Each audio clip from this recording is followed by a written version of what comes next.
take what's happening in education.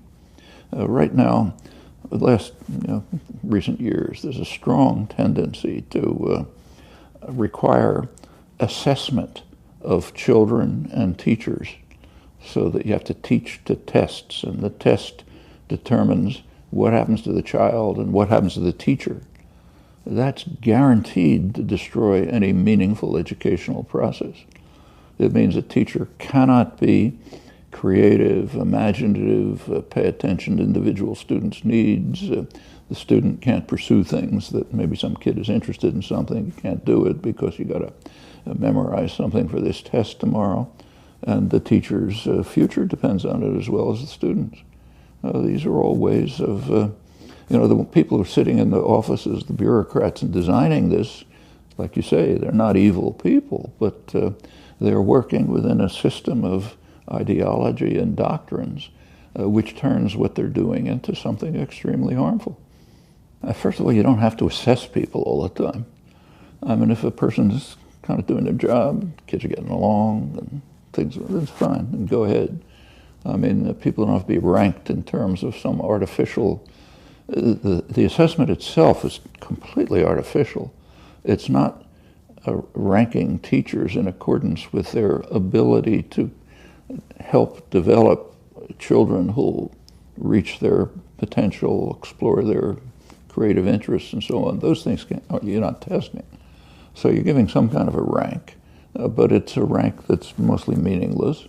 And the very ranking itself is harmful.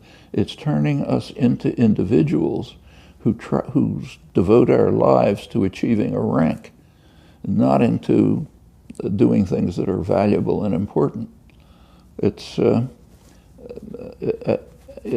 highly destructive at the lower, this is, say, elementary education, so you're training kids this way, and it's very harmful. I could see with my own children.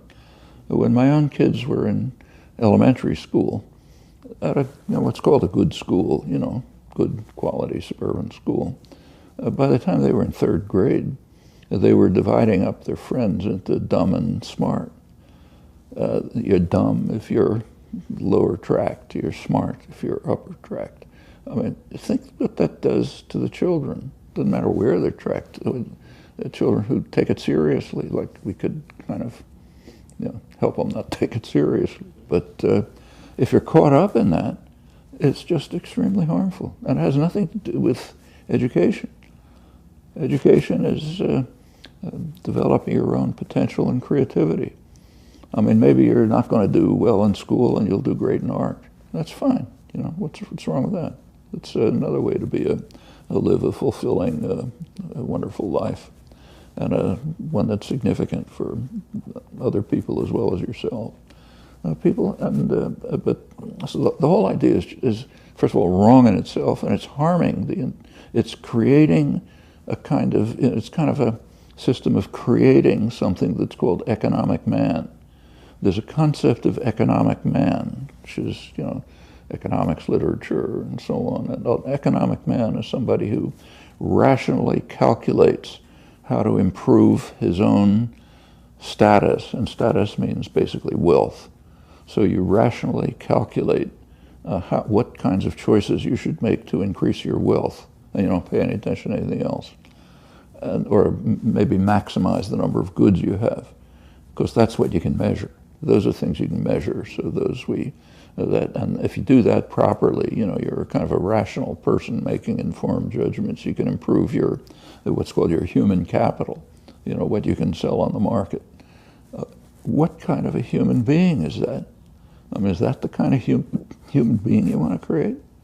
And all of these mechanisms that you're describing, like testing, assessing, evaluating, measuring, they force people to develop those characteristics. The ones who don't do it are considered maybe behavior problems or some other deviance. Maybe something goes wrong, and then they drop out and maybe try to survive on drugs or something. Or if it's in Mexico, they become what are called illegal immigrants because you've driven them off the land. These things have these ideas and concepts have consequences. And it's not just that they're ideas, there are huge industries devoted to trying to instill them. The public relations industry, advertising and marketing and so on. It's a huge industry. It's maybe a sixth of gross domestic product. And it's a propaganda industry. It's a propaganda industry designed to create a certain type of human being, one who can maximize consumption and can disregard his actions on others. It's massive. It starts with infants. In fact, I remember a study recently which made some publicity about advertisers discovered, realized that there's a segment of the population that they're not reaching. You have to reach everyone. But there was a segment they weren't reaching, children, because children don't have incomes.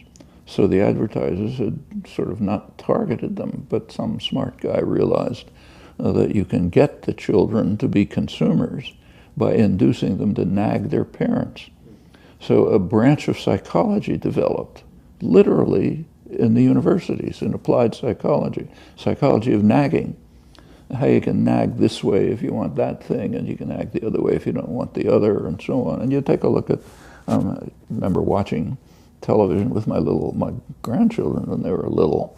They're deluged with propaganda that tells them you've got to have this, $400 mechanical something or other.